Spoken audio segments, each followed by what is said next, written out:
Assalamualaikum warahmatullahi wabarakatuh. Jumpa lagi di channel Babat Nusantara. Beragam sastra budaya hadir di sini. Ikuti terus channel Babat Nusantara untuk menambah wawasan dan belajar bersama pastinya. Pada kali ini, saya akan menyampaikan satu cerita yang berjudul Babat Manik Angkeran. Sebagai pendahuluan cerita, tersebutlah di kawasan Jawa ada pendeta Mahasakti bernama Dang Hyang Bajrasatwa. Ada putranya laki-laki seorang bernama Dang Hyang Tanuhun atau Empu Lumpita. Beliau memang pendeta Buddha, memiliki kepandaian luar biasa serta bijaksana dan mahasakti seperti ayahnya Dang Hyang Bajrasatwa. Ida Dang Hyang Tanuhun berputra 5 orang, dikenal dengan sebutan Pancatirta. Beliau sang Pancatirta, sangat terkenal keutamaan beliau semuanya.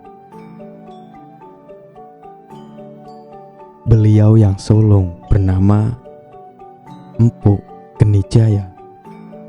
Beliau membuat pasraman di Gunung Lempuyang, Madia, Bali Timur.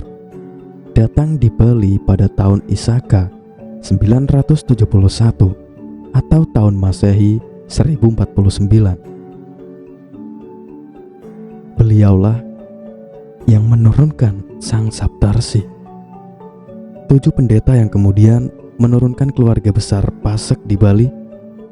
Adik beliau bernama Empu Semeru membangun pasraman di Besaki.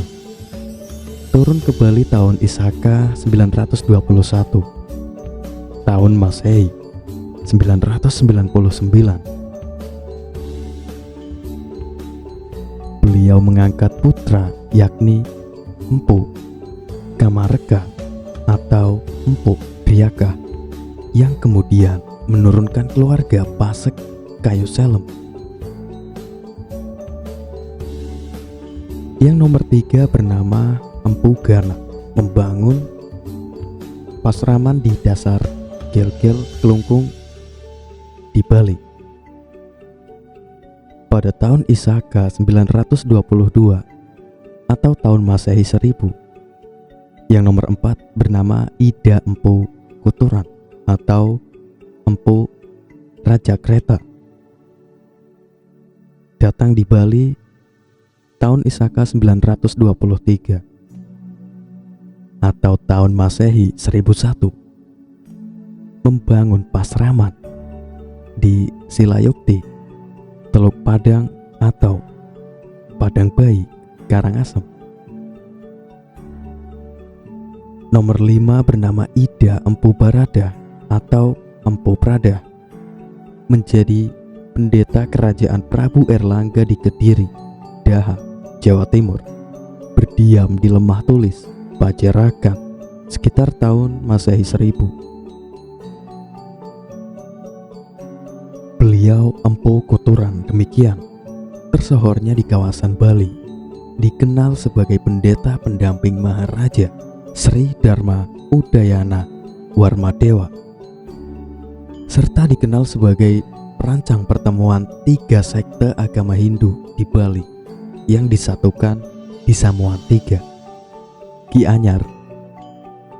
Beliau punya yang merancang keberadaan desa Pakraman, desa adat, serta Hayangan, 3 pura desa di Bali yang sampai ini diwarisi masyarakat. Demikian banyaknya sebagai Stana Batara dibangun di Bali semasa beliau menjabat pendeta negara, termasuk Sat Hayangan serta Kayangan Jagat dan Dang Kayangan di kawasan Bali. Nama beliau tercantum di dalam berbagai prasasti dan lontar yang membuat tentang pura, upacara dan upakara atau sesajen, serta Asta Kosala Kosali yang memuat tata cara membangun bangunan di Bali tercantum dalam lempengan prasasti jika dibacakan menggunakan bahasa Indonesia. Adiknya bernama Dang Hyang Empu Barada, mempunyai putra laki-laki, dan keutamaan yoga beliau bernama Empu Bahula. Bahula berarti utama. Kepandaian dan kesaktian beliau di dunia sama dengan ayahandanya, Empu Barada. Beliau memperistri putri dari Rangdeng Jirah, janda di Jirah atau Girah yang bernama Nikdiah Ratna Manggali. Kisah ini terkenal dalam cerita Calonarang. Beliau Empu Bahula berputra laki bernama Empu Tantular yang sangat pandai di dalam berbagai ilmu filsafat. Tidak ada menyamai dalam soal kependetaan, sama keutamaannya dengan Empu Bahula. Ayahandanya, Empu Tantular, adalah yang dikenal sebagai penyusun kekawin Sutasoma, di mana di dalamnya tercantum Bhinneka Tunggal Ika yang menjadi semboyan negara Indonesia. Beliau juga bergelar Dang Hyang Angsokanata. Keberadaan beliau di Bali diperkirakan sejaman dengan pemerintah Raja Bali, Sri Haji Wungsu, pada tahun Masehi 1049. Ida Empu Tantular atau Dang Hyang Angsokanata berputra 4 orang, semuanya laki-laki. Yang sulung bernama Empu Dang Hyang Panawasikan. Yang nomor 2 bergelar Empu Bekung atau Dang Hyang Sidimantra. Yang nomor 3 bernama Empu Dang Hyang Semaranata. Yang terkecil bernama Empu Dang Hyang Soma Kapakisan. Ida Dang Hyang Panawasikan bagaikan sang hyang Jagatpati. Wibawa beliau, Ida Dang Hyang Sidimantra, bagaikan Dewa Brahma Wibawa, serta kesaktian beliau. Ida Dang Hyang Asmaranata bagaikan Dewa Manobawa yang menjelma, terkenal kebijaksanaan dan kesaktian beliau, serta Dang Hyang Soma Kapakisan yang menjadi guru dari Mahapatih Gajah Mada di Majapahit. Bagaikan Dewa Wisnu menjelma, pendeta yang pandai dan bijaksana, Ida Dang Hyang Panawasikan memiliki putri seorang demikian cantiknya, diperistri oleh Dang Hyang Nirarta. Ida Dang Hyang Semaranata memiliki 2 orang putra. Yang sulung bernama Dang Hyang Angsoka, berdiam di Jawa melaksanakan paham Buddha. Adik beliau bernama Dang Hyang Nirarta atau Dang Hyang Dwijendra, peranda sakti Wawurawuh, dan dikenal juga dengan sebutan Tuan Semeru. Beliau melaksanakan paham Siwa serta menurunkan keluarga besar Brahmana Siwa di Bali, yakni Ida Kemenuh, Ida Manuaba, Ida Keniten, Ida Emas, serta Ida Patapan. Dang Hyang Angsoka sendiri berputra Dang Hyang Astapaka yang membangun pasraman di Taman Sari, yang kemudian menurunkan Brahmana Buddha di Pulau Bali. Ida Dang Hyang Soma Kapakisan yang berdiam di kawasan kerajaan Majapahit berputra Ida Kresna Wangbang Kapakisan.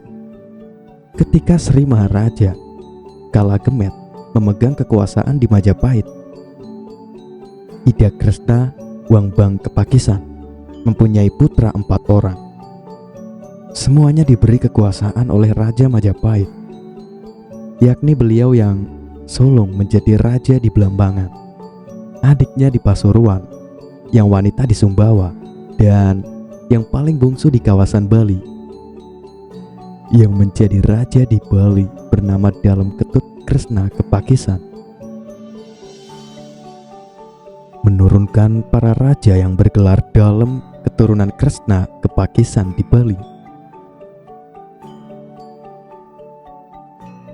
Dalem Ketut Kresna Kepakisan datang di Bali menjadi raja dikawal oleh Arya Kanuruan, Arya Wangbang,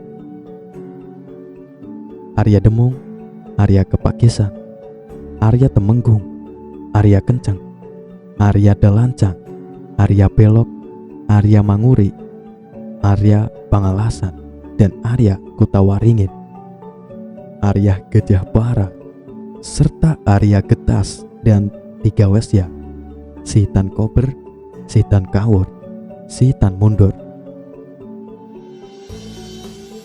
Ida Dalem beristana di Samprangan, didampingi oleh satu Gusti Nyuh Aya di Nyuh Aya sebagai Mahapatih Dalem. Tatkala itu, Ida Dalem memerintahkan para menterinya untuk mengambil tempat masing-masing. Ida Arya Demung Wangbang asal Kediri di Kertalangu, Arya Kanuruan di Tangkas, Arya Temenggung di Patemon, Arya Kencang di Tabanan, Arya Dalancang di Kapal, Arya Belok di Kaba-Kaba, Arya Kutawaringin di Klungkung, Arya Gajah Para dan adiknya Arya Getas di Toya Anyar, Arya Belentong di Pacung, Arya Sentong di Carangsari, Grian Punta di Mambal, Arya Cerudeh di Tamukti, Arya Sura Wangbang asal Lasem di Sukahet, Arya Wangbang asal Mataram tidak berdiam di mana-mana, Arya Melel Cangkrong di Jembrana, Arya Pamacekan di Pondalem, Sang Triwesya, si Tan Kober di Pacung, si Tan Kawur di Abian Semal, dan si Tan Mundur di Cegahan. Demikian dikatakan di Baba Dalem.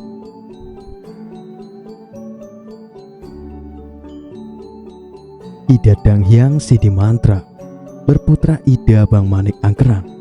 Diceritakan kembali putra Ida Danghyang Angsokanata atau Danghyang Empu Tantular yang nomor 2, yakni Ida Empu Bekung atau Danghyang Sidi Mantra. Beliau bernama Empu Bekung karena beliau tidak bisa mempunyai putra. Kemudian beliau bergelar Danghyang Sidi Mantra disebabkan memang beliau pendeta dan pujangga yang sakti serta bijaksana. Beliau menjadi sesuhunan sakti Pujangga Luih atau junjungan sakti, pendeta yang bijaksana di kawasan Bali ini tatkala itu. Perihal gelar Ida Empu Bekung menjadi Danghyang Sidi Mantra akan diceritakan di bawah ini. Diceritakan, Ida Empu Bekung berkeinginan untuk memiliki putra yang akan menjadi penerusnya kelak. Karena itu, beliau melaksanakan upacara homa memuja Sang Hyang Brahmakunda Wijaya. Karena kesaktian beliau dan karena permohonannya itu, beliau dianugerahi manik besar yang keluar dari homa tersebut. Kemudian nampak keluar bayi dari tengah-tengah api pahoman itu. Anak itu kemudian diberi nama Ida Bang Manik Angkeran, artinya bang dari merah warna api itu, manik dari manik mutu manikam yang menjadi anugerah, dan angkeran dari keangkeran pemujaan sang pendeta yang demikian makbulnya. Demikian asal mulanya Ida Empu Bekung memiliki putra. Setelah beliau memiliki putra, sangat sukacita beliau Empu Bekung diperhatikan dan dimanjakan betul putra beliau. Setiap yang diinginkan putranya dipenuhi.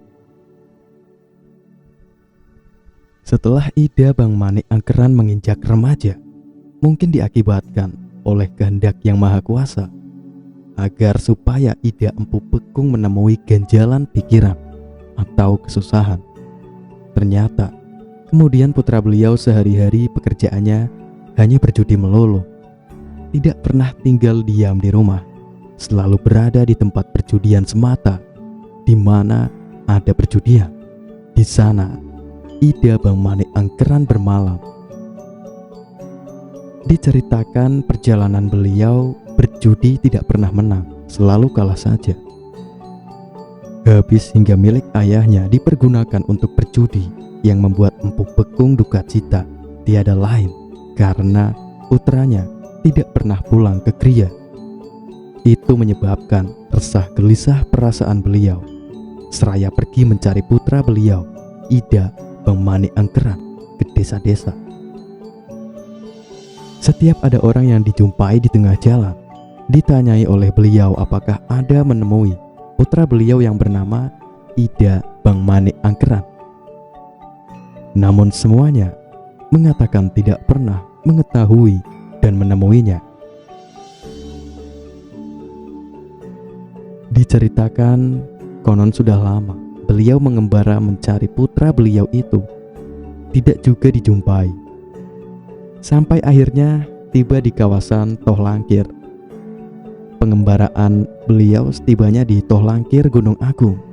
Di sana beliau baru merasa lesu, lelah, kemudian duduk seraya bersemedi, menyatukan pikiran beliau, memuja dewa seraya membunyikan genta beliau yang bernama Ki Brahmara. Karena keutamaan puja mantra beliau diiringi dengan suara genta beliau, Ki Brahmara, yang demikian menakjubkan. Menjadi heboh keluar Ida Sang Hyang Basuki seraya berkata, "Ah, Empuk Bekung yang datang. Apa keinginan empu? Memuja saya? Segera katakan agar saya menjadi tahu." Berkatalah Ida Empu Bekung, "Singgih Paduka Sang Hyang, hamba memiliki anak seorang, tidak pernah sama sekali pulang. Sejak lama hamba mencarinya, namun belum juga ketemu. Maksud hamba agar dengan senang hati pukulan Sang Hyang memberitahu keadaan sebenarnya. Apakah dia masih hidup atau apakah dia sudah mati? Kalau misalnya dia masih hidup, agar supaya pukulan Sang Hyang Sudi memberitahu di mana dia berada." Dengan sukacita Ida Batara Basuki berkata, "Ah, empu, hendaknya empu jangan bersedih hati. Sebenarnya putra empu masih hidup, berada di desa-desa dan bermalam di sana. Sekarang saya yang akan mengarat atau menarik jiwa putra empu agar segera pulang kembali. Namun empu saya minta seharinya susu lembu. Sebagai imbalan saya mengarat putra sang empu." Demikian wacana Ida Batara Nagaraja seraya meminta Ida Empu Bekung agar pulang ke rumahnya. Singkat cerita, pulanglah Ida Empu memohon diri dari Tohlangkir. Tidak diceritakan perjalanan beliau. Maka sampailah beliau kembali di rumahnya di Kriyadaha, dan dilihatnya sang putra telah berada di rumah. Itu sebabnya sangat sukacita. Beliau Empu Bekung seraya berkata, "Tuh, putraku Sang Bang, dengarkanlah apa yang ayah katakan sekarang. Jangan lagi Ananda mengulangi perbuatan yang sudah-sudah. Ayah tidak sama sekali melarang Ananda untuk bermain judi. Namun agar Ananda ingat juga dengan rumah Ananda. Payah ayah mencari Ananda keluar masuk desa-desa.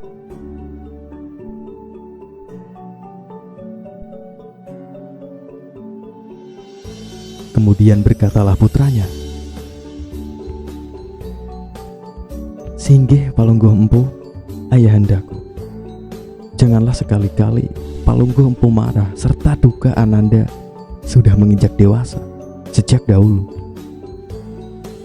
Ananda tidak pernah sama sekali berani ingkar, karena Ananda ingin sekali dengan keberadaan diri sebagai seorang putra Brahmana." Demikian kata putranya, Sang Bang Mani Angkeran. Setelah usai Ida Empu Bekung memberikan nasihat kepada putranya, ingat, beliau kepada permintaan Ida Batara Nagabasuki yang menginginkan susu lembu. Pada hari yang baik, lengkap dengan gentanya. Beliau melakukan perjalanan menuju Toh Langkir.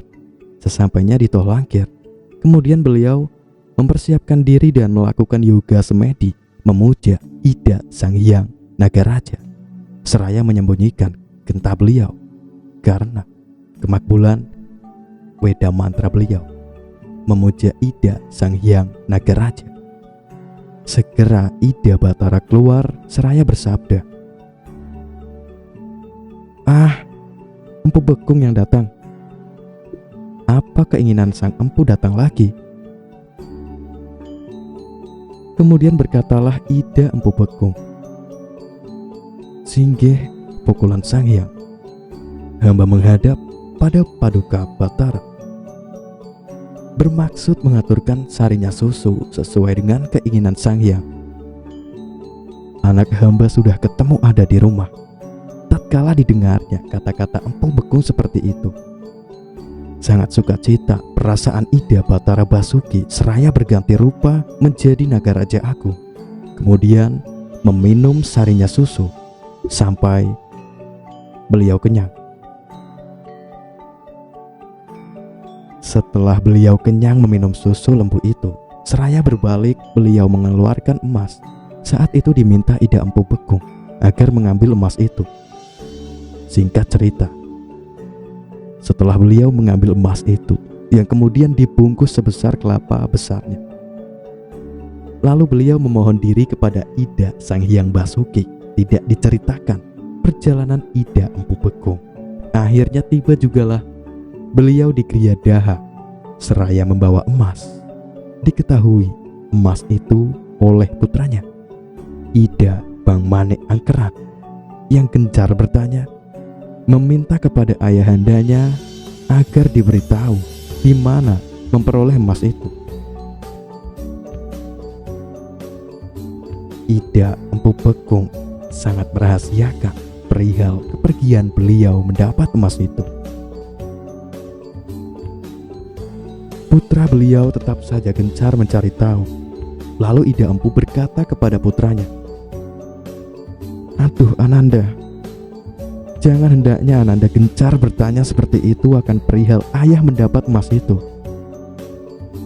Kalau ada keinginan Ananda untuk mengambil, ayahanda berikan."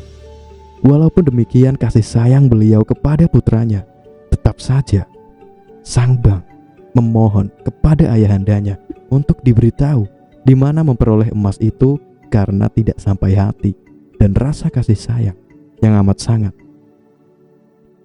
Lalu Ida Empu memberitahukan perihal beliau mendapatkan harta itu.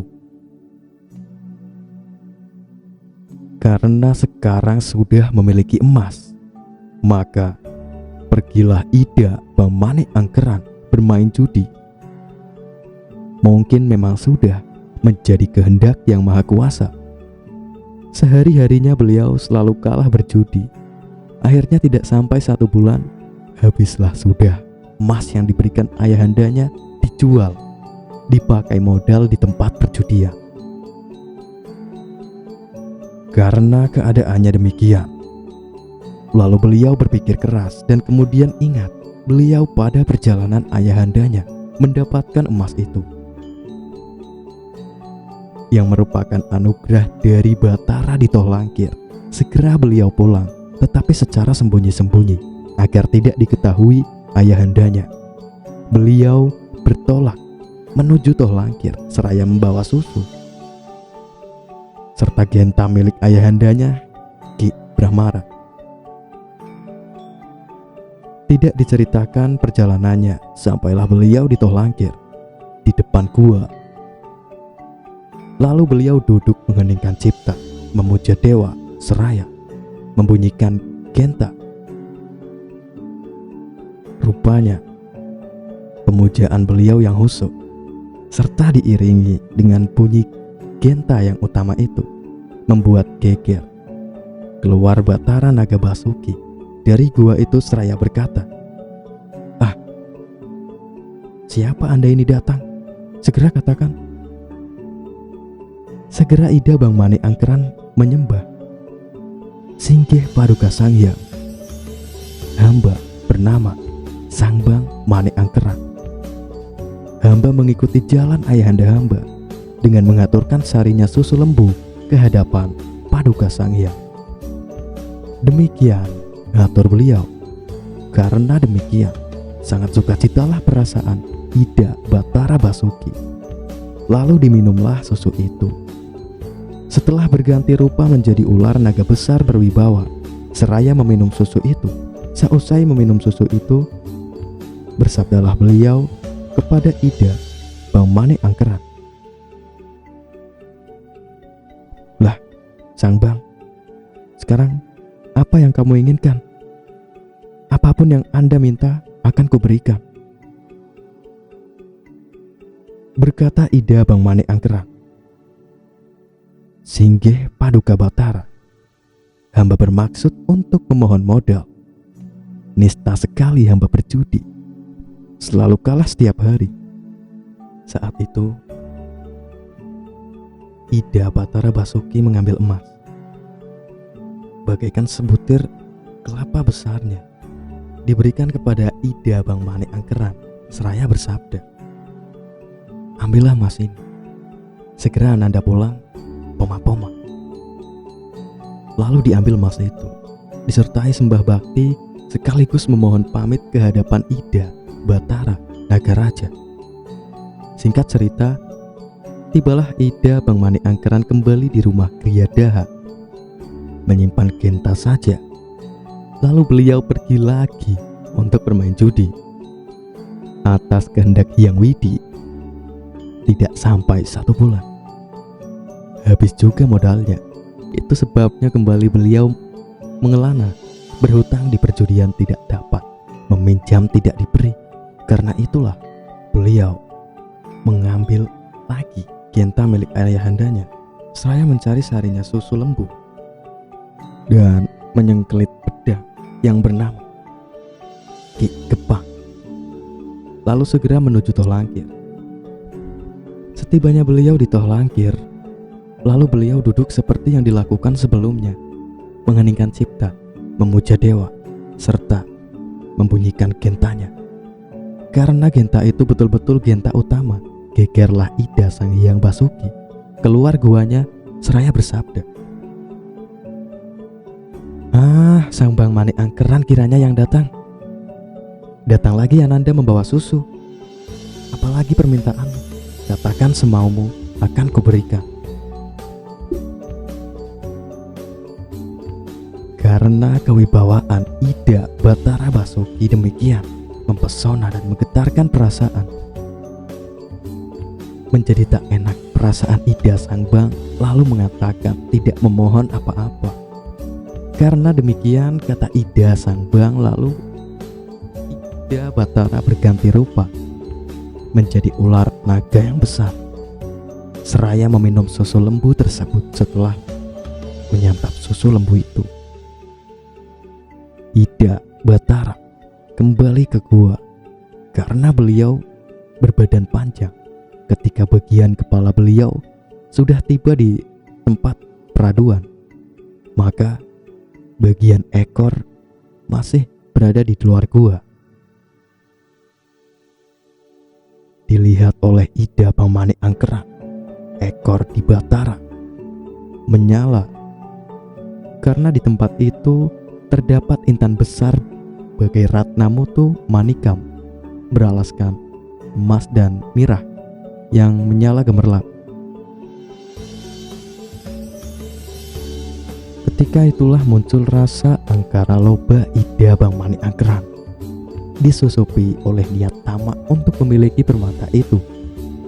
Lalu beliau menghendus pedang Ki Gepang yang dibawanya, segera memenggal ekor Ida Sang Hyang Nagaraja, sehingga terputus mata intan yang ada di bagian ekor, yang segera diambil dan dilarikan oleh Ida Mane Angkeran.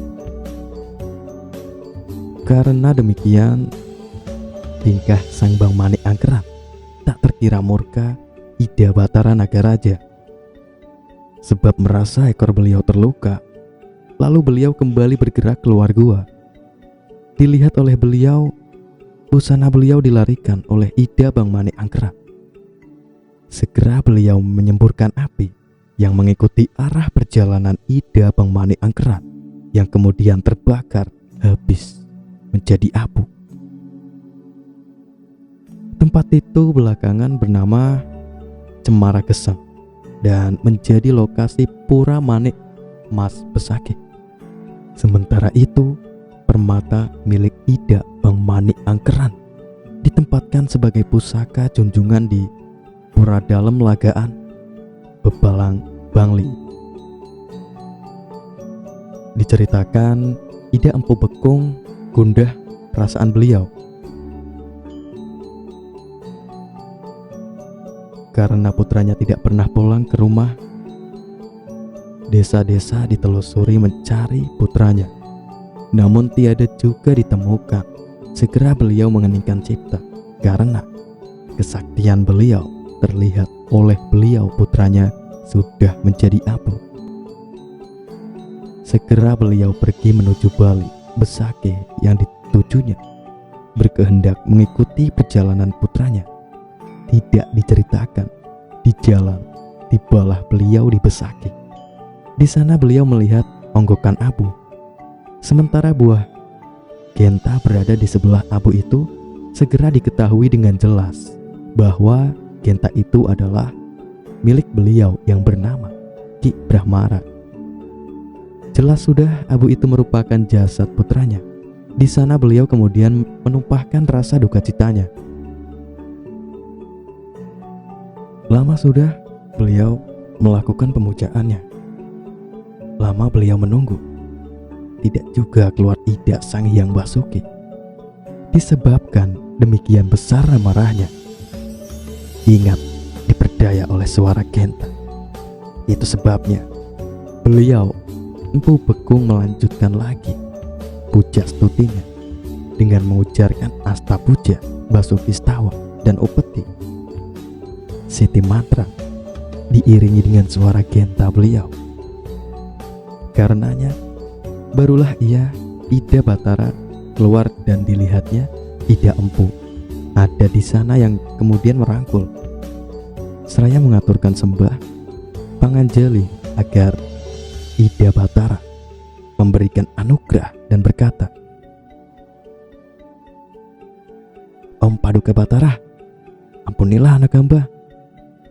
Tahu betul hamba akan perbuatan anakku yang demikian tak berbuat dan tak terpuji. Bila mana berkenan, sudilah Batara menceritakan perbuatan anak hamba itu." Lama Ida Batara berdiam diri, mukanya cemberut, menunjukkan kekesalan perasaannya yang tak terhingga. Namun karena Ida Sang Empu sudah memohon maaf dengan tulus dan suci, maka Ida Batara berkata perlahan, menceritakan segala perbuatan yang dilakukan Ida Sang Bang Mani Angkerat, yang mengatakan diutus oleh Sang Empu untuk mengaturkan susu lembu, sampai akhirnya dihanguskan menjadi abu oleh beliau. Manakala Ida Empu mendengar cerita Ida Batara, meleleh air mata Ida Sang Empu Bekung, dan sesudah Ida Batara selesai bersabda, beliau kemudian kembali mengaturkan sembah seraya berkata, "Singgih pukulan Paduka Batara, demikian memang dosa anakku ini. Namun rupanya dia sudah menjalani kematian, habis sudah dosanya. Inggih, hamba sekarang memohon anugerah pukulan Batara.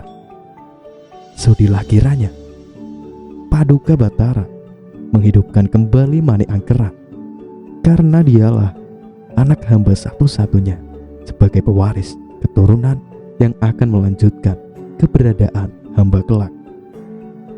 Bila mana dia nanti hidup kembali, hamba akan menyerahkan dirinya kepada Paduka Batara agar menghamba di sini sampai kelak kemudian hari."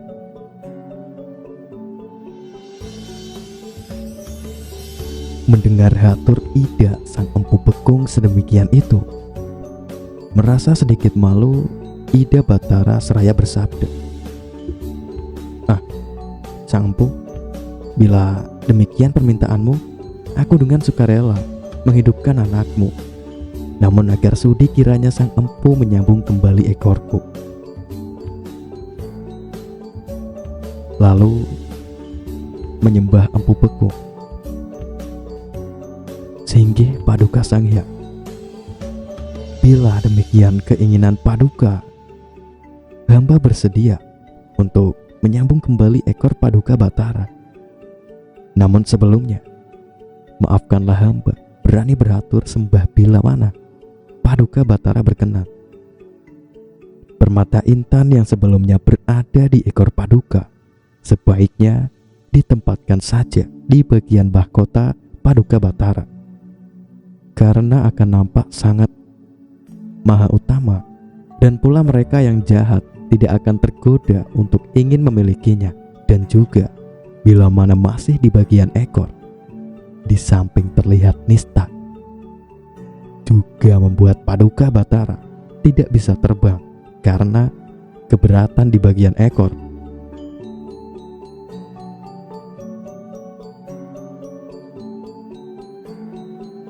Demikian sukacita perasaan Ida Sang Hyang Nagaraja tatkala mendengar hatur Ida Empu Bekung. Setelah usai bertemu Wirasa, lalu sang empu melaksanakan yoga semedi, mengaturkan puja mantra, menyatukan batin, memuja Ida Begawan Wiswakarmo sebagai dewanya, Sangging dan Undagi, pekerja khusus bangunan tradisional di surga.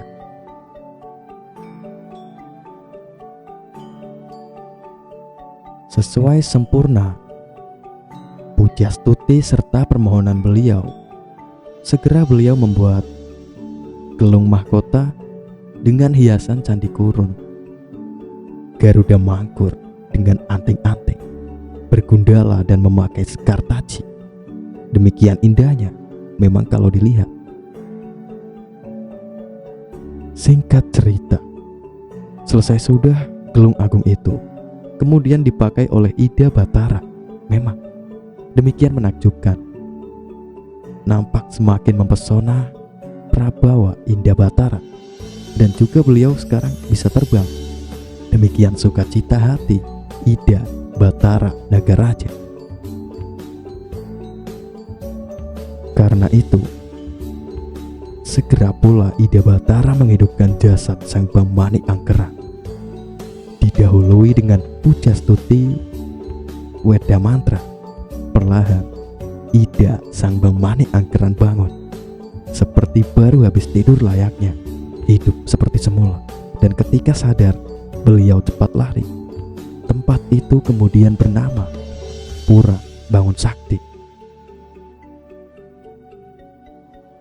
Segera Ida Sangbang diikuti oleh ayahandanya, kemudian dipegang dan diajak untuk menghadap Ida Batara Hyang Basuki. Sesuai perjanjian, maka Ida Sang Bamani Angkeran diaturkan kepada Ida Batara untuk mengabdi di Basuki sampai kelak di kemudian hari. Demikian sukacitanya beliau berdua, karena semuanya sudah berhasil disebabkan kesaktian beliau masing-masing. Ida Sang Nagaraja sudah menghidupkan kembali Ida Sang Bamani Angkera, juga Ida Empu Bekung. Demikian artinya bisa menyambung kembali ekor Ida Batara Nagaraja.